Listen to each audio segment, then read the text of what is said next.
Good morning সবাইকে। সবাই কেমন আছো? চলে এসেছি একটা ব্লগ নিয়ে, একদম ছোট্ট মিনি ব্লগ। এটা হচ্ছে মেয়েদের স্কুল গরমে ছুটি পড়ার আগে। তো সবাই একটু সেদিনে খাওয়া দাওয়া করছিলাম। তো ফার্স্টে যাকে দেখালেন, এই যে সুন্দরী, সে হচ্ছে নিয়ে এসেছে সবার জন্য খাবার। তো দেখা যাক কী কী নিয়ে এসেছে, কারণ গরমে ছুটি পড়ে যাবে, অনেক দিন কারোর সাথে দেখা সাক্ষাৎ হবে না। সেই জন্য সে ভেবেছে যে চলো সবাই মিলে একটু একসাথে বসে আড্ডা দিতে দিতে আমরা কিছু খাওয়া দাওয়া করি। তো সেই জন্য সব ব্যবস্থা করে নিয়ে এলাম, বাটি চামচ থেকে শুরু করে সব নিয়ে এসেছিলো। হচ্ছে কষা কষা আলুর দম আর লুচিও। আলুর দমটা মারাত্মক হয়েছিল, দেখেই লোভ লাগছে। আর লুচি নিয়ে এসেছে, সেই জন্য কত লুচি এনেছে। তো চলো আমরা খেতে খেতে একটু গল্প করে নিই। তার সাথে কিন্তু মিষ্টিও ছিল, আর একটা বন্ধু এনেছিল ফ্রুটি আর সিঙ্গারা। তো সিঙ্গারাটা আগে আমরা খেয়ে নিয়েছি, সেই জন্য সেটা দেখাতে পারলাম না।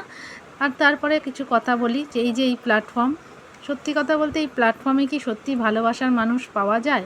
জানি না। এখানে কি সবাই শুধু মুখেই বলে ভালোবাসি ভালোবাসি, পাশে আছি? সত্যিই করে বলতে কি এই প্ল্যাটফর্মে কোনো দিনও কাউকে পাশে পাবে না। যারা নতুন আসছো কাজ করতে, তাদের একটা কথাই বলবো, পাশে পাবো যাদের ভাববে, তারাই কিন্তু একদিন ছেড়ে চলে যাবে। সেই জন্য আসার আগে নিজেকে ঠিকমতো তৈরি করে নাও, যে যতই পাশে আছি বলুক লোকজন। তো আলটিমেটলি এই প্ল্যাটফর্মে তুমি সম্পূর্ণ একা। তুমি সম্পূর্ণ একা, যেরকমভাবে একা, মানে কি বলবো, মানে একাকিত্ব যদি মেনে নিতে পারো, তবেই কিন্তু এসো।